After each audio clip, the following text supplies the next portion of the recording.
fampanantenana pokatin'ny mpitondra na ilika ny piasan'ny CTC rehefa vita ny ady tamin'ny Covid-19. Sakafom-biby niakatra avo roeny ny vidiny.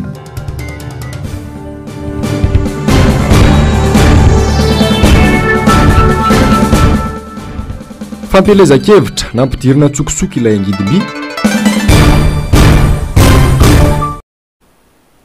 Manatitra ny araba indray tompoko lahy sy tompoko vavy atonga soa ianao ato anatin'ny fotoana ny fampalalam-bavao ny fahitalavitry ny MBS manasanao ary hanaraka izany hatramin'ny farany. Vavao ny raharam-pirenena vetrany no isataratsika ny fampalalam-bavao amiantso ny FFKM hitarika ny fifampiresahana eo amin'ny hery-velona rehetra tsy ankanavaka eto Madagasikara ny fiarahamonim-pirenena maro izay nivondrona tamin'ity androany ity namoaka fanambaran'izy ireo mba hisian'izay fifampiresahana izay mba tsy honenina satria efa hita manangasanga ny krizy mivaivay aorian'ny fifidianana raha toka maloto ny tokotany ilalovana ao anatin'izany fifidianana izany Asin'Andriamanala Andry Rakotomanala. Miamafy ny tsindry mahazo ny mpitondra fanjakana ny amin'ny tokony irsona amin'ny fifampiresahana eo amin'ny hery-velona rehetra eto amin'ny firenena mialohan'ny fifidianana. Manany poan'ny krizy aorian'ny fifidianana izy ireo ka miantso ny FFKM hitarika io fifampiresahana io. Teboka maro no mampiayay hitondrantsika ho any amin'ny fifidianana maloto hoy ireo firaisamonim-pirenena ka anaovan'izy ireo antso amin'ny FFKM hitarika izay fifampiresahana izay. Anisan'ny FDP mampiaya manokana ny famatsimbola ny fampelezan-kevitra, ny fampiasana ny hainao manjery-panjakana, ny fitantanana ny fotoana fanatanterahana fampelezan-kevitra, ny tsy fitanilany senisy ny HCC, ny fitokisana ireo fampanantenany kandida, ny mety ho fampiamorana amin'ny fotoana tsy fantatra ny fifidianana communal sy munisipaly, ary indrindra ny fahavitsin'ny mpifidy manao ny adidiny. Noho ireo FDP rehetra ireo mampirisika ny fametrahana sehatra fifanakaroza-kevitra miasa anaty famarinana sy mampandray anjara ny rehetra ny firaisamonim-pirenena ahafahana mamantatra miaraka ny tena olana misy sy ny vahaolana azo tanterahana ao anatin'ny fanajana ny soatoavina. Satria fo ny fotoana ananana mialohan'ny fifidianana, mangataka izahay ny mba hitarihan'ny FFKM io fifampiresahana io ka anasany ny tompona ndraiky mpanjakana, ny mpanatanteraka, ny mpanao lalàna, ny mpampiatra lalàna, ny antoko politika sy ny mpisehatra ivelan'ny fanjakana toy ny firaisamonim-pirenena, ny syndicat, ny sehampamokarana tsy miankina, ny fikambanana ara-pinoana, hiara andinika ny vahaolana tsy miangatra. Ny FFKM no hitarika fa ny mpandray anjara rehetra no andray andraikitra manoloana ireo hevitra izay hivoaka mandritra io fokaonandoha io. Resy lahatra ny amin'ny tokony antsina ny lalàna mifeny fifidianana ihany koa ireto firaisamonim-pirenena ireto. Efa nisy ny tolo-dalàna napetraka izy ireo tena nivon'ny anteny meram-pirenena. Efa nisy recueil-na amélioration zany natao anisan'izany le resaka hoe famerana ny vola ampiasaina dia efa naterina tenenivon'ny Assemblée nationale zany hoe exemplaire tsirairay isaky ny député zany io recueil na fanatsarana samihafa io. Tsy tokony andrasana ela io fifampidiniana io ho hiatrany ireto firaisamonim-pirenena ireto fa tokony atao amin'ity volana martsa ity mba tsy ho diso aoriana loatra afantatra fa efa fampiresaka tamin'ny FFKM ihany koa ireto firaisamonim-pirenena ireto. Fa anisan'ny lafondrindra ny fampelezan-kevitra teto Madagasikara ny taona 2024 isan'ny nampiasa vola betsaka indrindra tamin'izany ny filohan-kehitrindry inona ary no ambadika ireny fampiasam-bola be dia be ireny aiza ihany koa hanona hitany famatsim-bola atao anatin'ity fanadihadiana nataony Jessica Miray sy tahiriny anay ity ny valindreo afanontaniana ireo. Tena nanaitra ny mpanara-baovao ity teti-bola nampiasain'ny Andry Rajoelina tamin'ny fampelezan-keviny ity. Mandidina ny $2.7 raha ny tombany. Raha ataony kajy, teto amintsika izany no nanana teti-bola be indrindra nandritra ny fampelezan-kevitra. Mitentina $40 izany ny vola laniny isaky ny vato iray azony tamin'ny mpifidy 3 tapitrisa mahery nandritra ny fiodinana voalohany tsy faharoa. Na ho an'ny Hillary Clinton sy Donald Trump aza, latsaka no ity any filoham-pirenena malagasy ity. $7 isaky ny vato azy no nampiasain'ny Hillary Clinton, ary $12 kosa ny an'i Trump. Ny tentina $10 kosa ny an Jacob Zuma. Isika nefa ny firenena anisan'ny manitra indrindra maniran-tany. $170 ny arikarena vaobe. Manana io teti-bolo ve anefa ny mpanao politika eto amintsika? Sa avy aiza ny famatsiam-bola dia hitony tambiny? Zay indrindra problème eto Madagasikara, ilay démocratie occidentale mila vola be.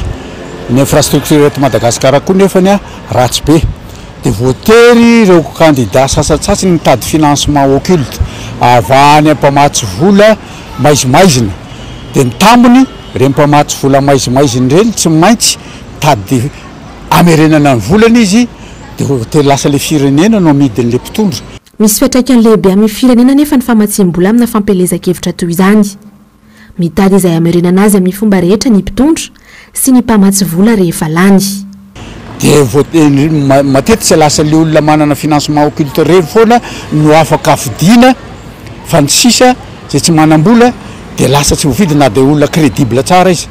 Dia lasa miaina amin'ny atao hoe inaptocratie tsika olona tsy capable akory fa mahita vola na avy amin'ny kesym-panjakana koa satria mitondra izy dia mangalatra ao dia reny netiny anaovana fifidianana dia miantsy ady izy andao miandry ny fifidianana fa eo tsika mifankahita. Izay hatrany no anaovana antsoavo ny amin'ny tokony anatsarana ilay lalàna fehizoro mifehy fifidianana sy ny fitsapakevy-bahoaka 2024 tsipika 4-4 indrindra ny mikasika ity teti-bola ampiasaina amin'ny fampelezan-kevitra ity.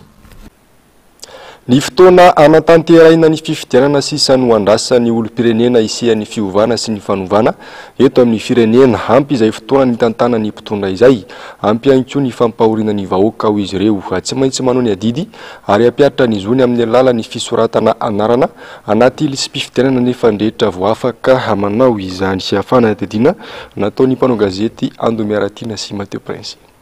Mitoy ny fandraisana anarana ataon'ny fokotany mahakasika ireo olom-pirenena tsy mbola navita nanoratra ny anarany anaty lisitry ny mpifidy.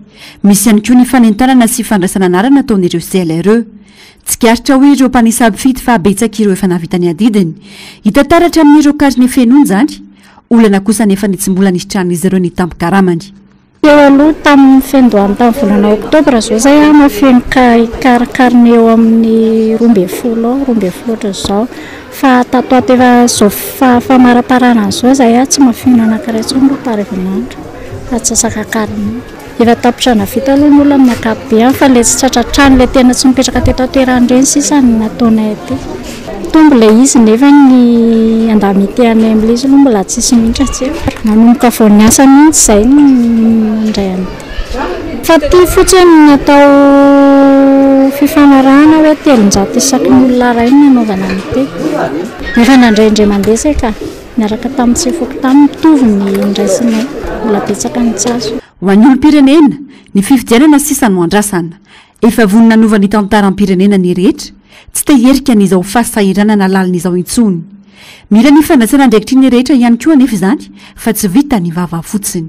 Andraikitra ny tanora zany tokony andeha adidy amin'izay akatoko zao fotoana ny fifidianana zao. Sa manokana hoe efa nisoratra anarana efa miandro ny fotoana koa tena vavana. Miandrandra fanovana amin'ny fitondrana ny vahoaka malagasy satria matsapa fa manana fabangana be zay ny fiainan'ny malagasy indrindra amin'ny ara-pivelomana madio. Fa neny tena tsy andriny izy atonga ny fifidianana fa tena mafy 5 taona nanitsy.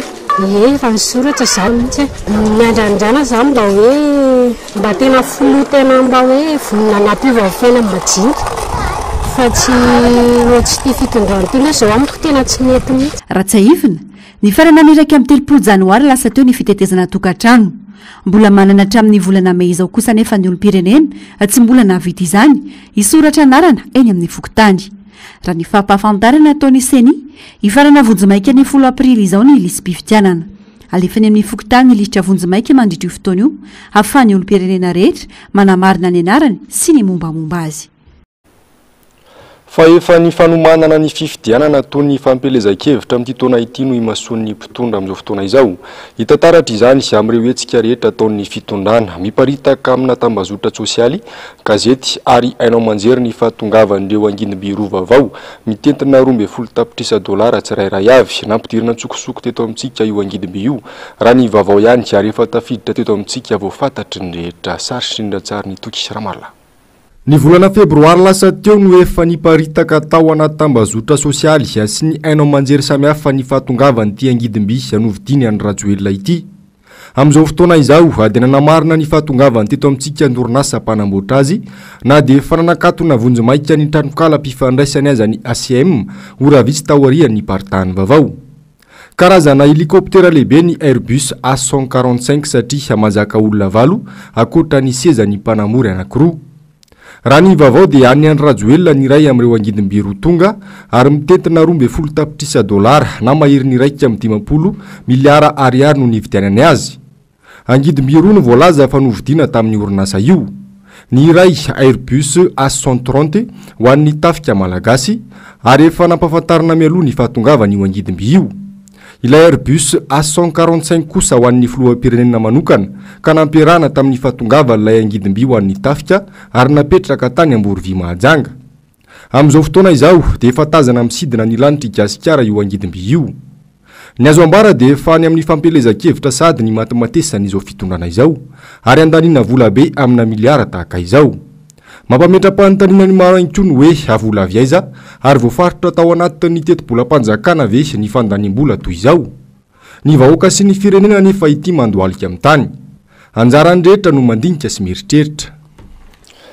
Fa zanaky ny faritra Atsimo Andrefana iray androany no nivahiny tao anatin'ny fandarana miara-manonja efa leo izao fitonana izao izy raha ny vahoaka any amin'ny faritra iny na iny sy ihany ny miara-manonja androany raha nitondra ny fanehoan-keviny momba ny fitantanana Antananarivo renivohitra sary sy ny ratsary ny Manora Andriamalala. Efa tonga saina ary tsy manana heritreritra ny fidy any Rajoelina intsony raha ny vahoaka any Atsimo Andrefana ho ity zanaky ny faritra iray ity. Leo fahantrana sy fampanantenana ny vahoaka ho izy ary porofon'izany ireny vahoaka maro be nitsena ny Filomary Karavalomanana tany Toliara farany teo ireny. Ny ao na manarina leo leo ary mbola point d'interrogation ny azahoan'ny Nganjy Rajoely vato amin'ny faritra Atsimo Andrefana. Zazany nanohana azy ane na manarina fa maninona mitena amin'izany misy antony. Toliara io diso haiko loatsy satria zaho zanaky Toliara.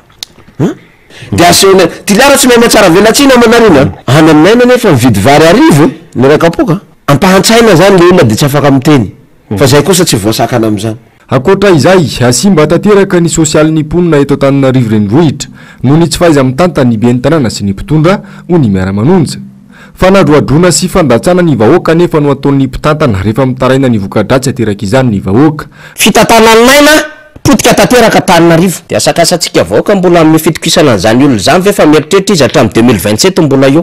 Zao ny tanàna amin'ny alalan'ny fako sy ny lalana, zao ny fomba fitantanana an-tsena ary aratsy sosialy mponina afaka samy mieritreritra tsika menakavy tena mahazo tosika aratsy sosialy ve avy amin'ny commune afaka mitady an'izany. Fa tsaroly le olona marasy be lelikely sy mahavranjo sy maloto lamba rehefa amin'ny fotoana fampelezan-kevitra fa tsy tadidiny reo fa fanadradrona nataony amin'ilay malagasy rehefa amin'ny fotoana mba hitakiny zony le malagasy. Tsy mitsahatra ny manentana ny olom-pirenena isoratra anarana ao anatin'ny lisam-pifidianana moa ny miara-manonja. Vaovao sosialy kosa indray avelo taraina ny mpiompy amin'izao fotoana izao niakatra be ny sakafom-biby hatramin'ny fiandohan'ity taona ity nisy fiantraikany tamin'ny biby ompiana izany raha ny fitaraina ny mpiompy tafaresaka tamin'ny mpanao gazetinay teny Tosteny Jessica Miray tahirinena. Mpiompy sikisy eto Malalana Itos ny asa fivelomana izy mirahavavy ireto. Efa io ny fotom-pivelomany an-taonany maro. Saingitsirany any intsony ny sakafom-biby amin'izao fotoana izao. Indrindra tao anatin'ny 3 volana izay raha ny fitarainana izy mirahavavy ireto.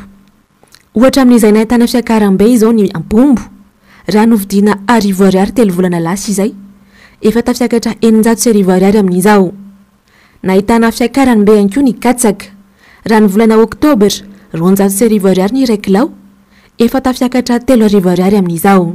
Tsy miakatra be mihitsy ny ampombo-katsaka zao tsy misy. Raha taloha zao izy 700 valonjata dia zao lasa 200 dimanjato kilao raha misy. Ny saon zao taloha raha valonjato sy arivo dia zao efa lasa dimanjato sy roa dia tsy misy tsony le mpivarotra fangalana zao tsy miteny hoe tsy misy tsony le izy fa amin'ny tapatapaky ny avril vao misy indray. Ny sakafom-biby aloha zao dia misontra be mihitsy mividin'ny ampombo sy ny fidimila dia maraha misontra be mihitsy mividina sakafom-biby amin'izao tsy maintsy mihinana ankisoa dia mividividy legioma le hoditototra ovy sy karoty ireny zay atao fanampiny satria raha vao izy rery dia tsy takatra vidiny. Na eo aza nefa izay fiakara ny vidiny sakafom-biby izay tsy mba niakatra toy izany nefa nivokatra toy ny ronono ohatra fa tiantoka nobabena ho any mpiompy iray. Midina be le ronono le omby mo vidy le izy tsy mety apekatra mihitsy le pakany le ronono dia indraindray ala izy tsy mihain'le olona le vidy le satria indraindray ala izy tsy mandeha mihitsy. Iray tavango zao 3,000 nefa raha ny tena marina izy tokony sy 3,000 tsony amin'ny vidin'ny provanty sy ny sakafo fa tokony efa any amin'ny 700 na 4,000. Matiantoka be mihitsy satria mpikarama mipaka tsikafona efa lafo be mipaka vilona ny vilona amin'ny tsiady to zao efa alaina 3,000 ny ray gony nefa io ray gony io tsy ampian'ivy anankiray androany. Raha ho any mpivarotra sendranay miaina ihany koa ny mpanjifa fenoy ny mpiompy amin'ny zavatra hafa ny provanty ohatra hoditra legioma sy ny hoditra voankazo. Tamin'ity taona ity zao samba nisaotra izay fa nisa taona izy tsy miakatra izany mihitsy fa tamin'ity tena nidangana be. Efa vatra taona izy dia atao fotsiny fa tsisy tsony tsisy tombony tsony. Raha ny fitaraina ny mpiompy sendranay atranty ny mpanangom-bokatra sy ny faharatsin-dalana no antony mampiakatra be ny sakafom-biby amin'izao. Tsy misy ihany koa ny fanaraha-maso ataon'ny fitondrana. Fa tsy tahitra amin'ny fiakarany vidim-piainana intsony ny malagasy na dia tena marary sy metraika anaty vilany aza izany sy asaika efa isan'andro mantsy no miakatra izany sy anay izany anaty izany nefa metraika tanteraka amin'ny fiainam-bahoaka ny tsy fandraisana andraikitra ny mpitondra fanjakana amin'izao fotoana izao. Ando Miaratiana sy Mateo Prince. Zary lasa foto-tsakafo ny malagasy isan'andro ny fiakarany vidin'entana fampiasa amin'ny andavanandro indrindra ny sakafo izay indebe-ny olona. Mitaza-potsy ny fahorim-bahoaka nefa ny mpitondra fanjakana ka mahatsiaro tsy misy mpianiva lalabe mandry. Mitsimbatsika tanteraka ny zava-misy ankehitriny no hoanin'androany tadiavina rampitso ny lehilahy tokony amelona ny ankonana lasa vesatra ho any tokantrano indray manolona ny tsy fisinasa ny fitadiavana everina nafaka vao maika mampitotrosa sy ny sisa. Fanampy izay roa izy moa zany manana ny asany dia ohatrany hoe tsaiky ny lehilahy tokony amelona indray zao aloha velomina aloha hatreto.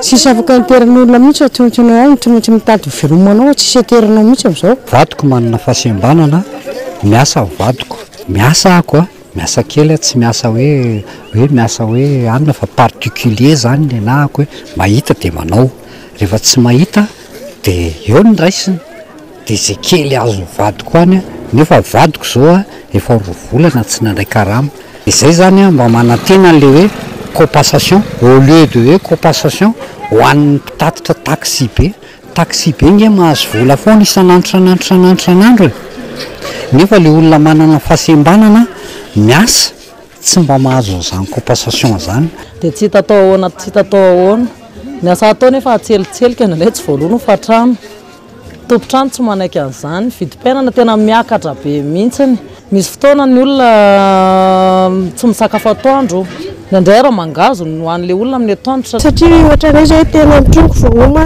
ny tsena zao tsy mandeha andro zao ny hanina hoana raha zao ndraindray tsy mihinana ndraiky izy zay zao za zao io manantena zarery mamelona anankiray manofatrano 300,000 miampiny fatsena nefa ny entana amidinao 500,000 zararaha entana ny amidy. Potika ary mitrosina amin'ny tany ny sosialim-bahoaka ankehitriny tomponantoka feno amin'izany mpitondra fanjakana izay nilokaloka tamin'ny vahoaka sangina mpandradrisa fotsiny milaza ny ametra ny vidin'entana kanefa tao samy manao izay tiany ny rehetra miakatra isan'andro ny vidiny nijana ho fihetsiketsehana mbola tabatra fotsiny ihany koa ireo fivoriana fa tsy niatra araka ny tokony ho izy nilaza fa tsy maintsy mitondra vahaolana ao anatin'ny fotoana fo ny fanjakana ho fehezina ao anatin'ny 3 andro ny vidim-piainana adiva mifarana ihany ty ny 5 taona tsy nahita mangirana ny malagasy fiakarana avy 3 indray no hita. Fako lavaka rano miandro na laka ndrano tsentsiny hapatory sy mpivarotra amoron-dalana ireo no mandravaka ny tanàna Antananarivo amin'izao fotoana izao hitarafa ny mpitantana ny fandrosoan'ny tanàna izany ka tsy mamparaika azy ireo hitady vahaolana ho an'ny mponina ao aminy mandroso arabaka teny ny tanàna saingy mandroso any amin'ny fiemorana sy tsy misy fiatsarany. Ando Miaratiana sy Mateo Prince hatrany. Voaravaka aingo maro loko tsy mbola nisatra amin'izany tanàna Antananarivo eo ny fivangongon'ny fako ny fitohanany fifamoivozana ny fahatsetsehana laka andrano sy ny fiakarany ndrano maloto eraky ny elakela-trano tsy lazany intsony ny mpivarotra amoron-dalana sy ny mpatory an-dalana tsy misy toerana lehany koa eto Antananarivo ka tsy ahitana lavaka amin'izao izay tena mampitaraina ny mpampiasa lalana sy ny mpandeha an-tongotra. Fotaka mandrevo, rano manonja, arabe azo ompiana trondro arabaky teny.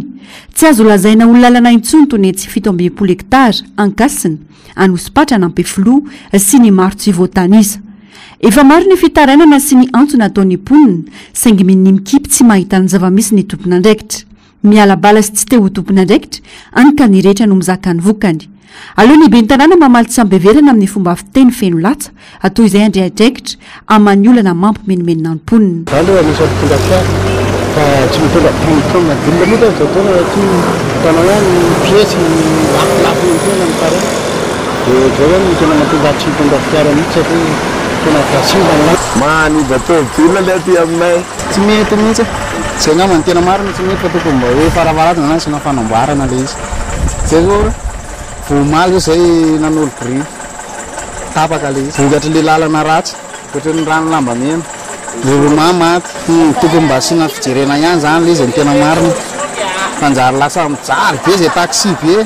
Te manjery be mihitsy zany le izy. Tesy nefa tsy zavatra atao. Saiko na hoe inona zany ny filazana azy fa inao zany hita mihitsy na le embouteillage raha tena miraikitra be eo amin'le hoe misy lavaka azy dia lalana ratsy tsy ampifandraisana andraikitra zany. Tsisy fandraisana andraikitra mihitsy. Antananarivo tsy maintsy mandroso. Velorano ny matimatesany be ny tanàna renivohitra tamin'ny fampielezan-kevitra nataony 3 taona lasa izay. Miara-mahita ny rehetra ankehitriny mbola mendrika ny renivohitra avy amin'ny Antananarivo. Tonga magavaky ka sady maharary no mamenatra ny zava-misy ankehitriny. Anjaran'ny rehetra no mandinika fa raha atao indray mijery ny zava-misy tsy voafeny vita amin'ny tanàna tahaka ny tanàna tsy misy mpitondry arivo. Aoka mba tsy nofon'izao tontolo izao fa tokony ho atrihana ny zava-misy. Fa nirohatra nakeny amin'ny ministeran'ny fahasalamam-bahoaka indray ireo mpiasa ny CTC Androany izay tsy nampidirin'ireo tompon'andraikitra atao amin'ny faritry ny ministera izy ireo ka teo amin'ny sisina arabe no nilanja sora-bavety antony tsy notanterahin'ny mpitondra ny fampanantenana natao tamin'ireo mpiasa ny CTC ireo fa tena itoerana Yasina Andriamalala sy Andry Rakotomalala.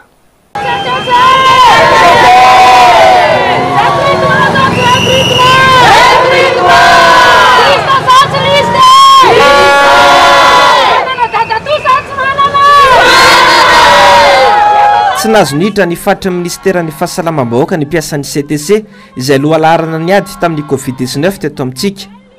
Noho idiny tompon'andraikitra tao anatin'ny ministeran'ny vavahady roa miditra ao anatiny ary tsy navelan'ireo mpiasan'ny CTC nisy nivoaka kosa ireo olona tao anatiny. Takin'izy ireo ny amoahana nisitrireo mpiasa tokony voaray-piasam-panjakana. Ratsaivina dia tapaka tao anatin'ny filan-kevitry minisitra tamin'ny 17 aprily 2024 fa horaisina ho mpiasam-panjakana izy ireo kanefa tsy mbola nivoaka nisitra izy ireo hatramin'ny omaly. Tsy mbola nanimba zavatra nataizana indray mandeha ary tsy hanimba zavatra mihitsy zahay. Fa mahagaganay fotsiny hoe nidina mihidy mihitsy zao vavahady io. Ny raha tsika mahita io mihidy io. Fa nitaka zay aloha zany. Zavatra takinay zao avoay ny lista. Efa nampanovina dossier zay efa tamin'ny 30 juin efa ho herin-taona. Dikan'izany misy lista tokony hivoaka ao. Avoay le lista avao farak'izay aingana. Tsy hijanona tsony mihitsy ny tolona raha tsy mivoaka eo. Misy kolikoly ahina tsy hoe miaya tsony manko zay manana proof zay hoe misy kolikoly mandeha ao. Satria efa nisy hita amin'ny masonay ny fandraisana dossier an'olona, nisy hita amin'ny masonay koa ny olona voaray nefa niaraka tamin'ireo ihany. Fa maninona nefa misy ohatra zay le izy. Zay ny antony io. Betsaka ve le ankizy voaray zay? Rapport anisany rehetrarehetra aloha tsy betsaka. Zay mihitsy ny antony mahatonga ny teny hoe kolikoly le izy. Satria zay kelikely fotsiny raisina nefa maninona reo be dia be reo. Raha procédure mandeha zany tsy tokony mandeha amin'ny olona vitsy. Dimanjato mahery ireo mpiasan'ny CTC manao fitakina io ary milaza ny anambatra ny heriny itakina io fampanantenana pôkaty nataony mpitondra io. Farakitra ihany koa ny sakoroka teny Vodivorona teny Androany nanatateraka fitokonana ireo mpianatra teny amin'ny polyteknika Vodivorona io maraina io atakin'ireo mpianatra ny andoavana ny vatsim-pianaran'izy ireo efa bolana io ihany koa ny fanamboarana sy ny fanatsarana ny fotodrafitrasa may ataony disjoncteur izay miteraka fahatapahan-jiro matetika nisy ny fifandonana teo amin'ny mpitandro filaminana sy ny mpianatra ka fantatra tamin'izany fa mpitandro filaminana misa roa no naratra vokatra izany. fa ho fanamariana ny andro iraisan'ny pirenena ho an'ny vehivavy dia nanatanteraka diabe ny vehivavy androany sy anisy ny solotena avy amin'ny faritra ny ainga teo akoron-drano haniazo ny kanja na larobisy Jessica Miray tahirinena. Fanabeazana ny ankizivavy fampizaka tena ny vehivavy antoka ny fampandrosoana lovainjavy. Io ny loha hevitra ho fanamariana ny andro iraisan'ny pirenena ho an'ny vehivavy ho antsika eto Madagasikara. Isan-taona ny fanamariana ny andro ny vehivavy.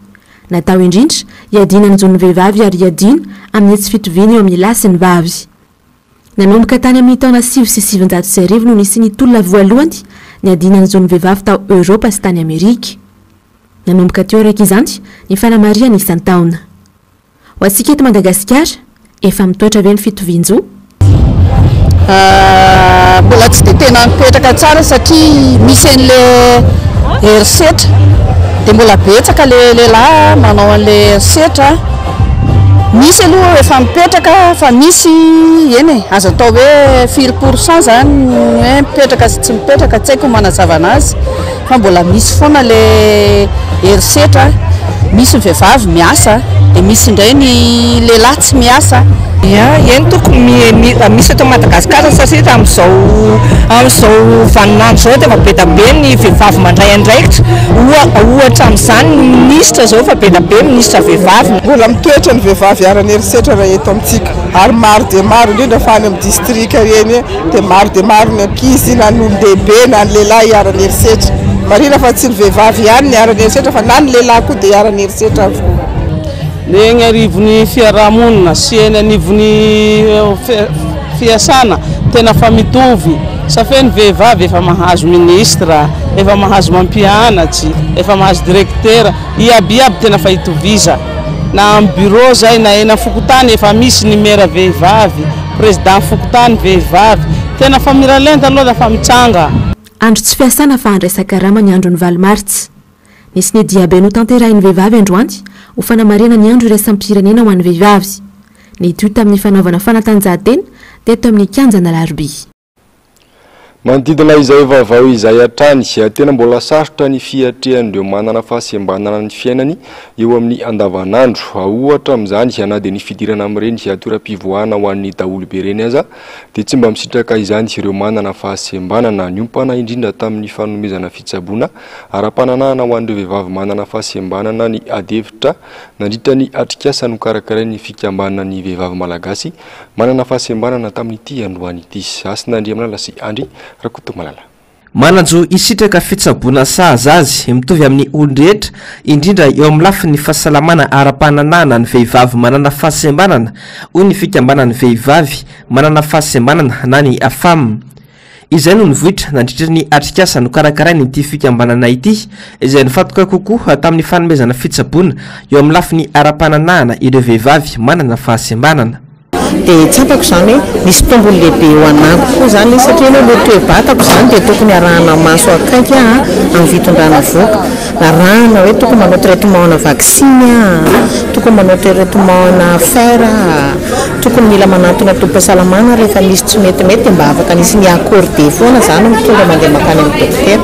Dia tsapako izany hoe tsara mihitsy izany ny olona manana fahasembanana mba manana fizaha-pahasalamana fa tsy tokony hamenatra ary tsy tokony hoe adesy zany ny zavatra ohatra izany. Mitovy avokoa ny olon-drehetra eo anatria ny lalam-panorenana ho kosa ny solombavam-bahoaka Masiko Lamali. Ireo antsipiriany ho fiarovana manokana ireo vehivavy manana fahasembanana no tokony alefa sy hodinian'ireo solombavam-bahoaka na dia eo aza ny fiarovana lalam-panorenana ny olon-drehetra. Ao anatin'ny lalam-panorenantsika efa misy fiarovana tokony hoe hitovy daholo, tokony hitovy manana ny zolo daholo zany rehefa olombelona rehetra.